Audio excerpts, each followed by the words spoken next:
So now I am mixing the dough for the crust. My hands are clean.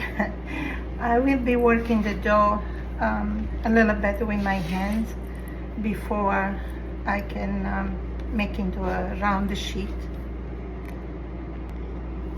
And now it's ready to rest in the refrigerator for about 30 minutes.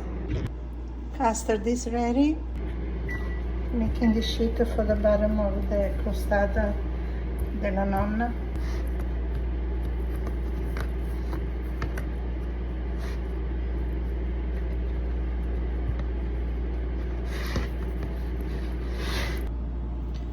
Pinch it with the fork, that way it will not bubble up.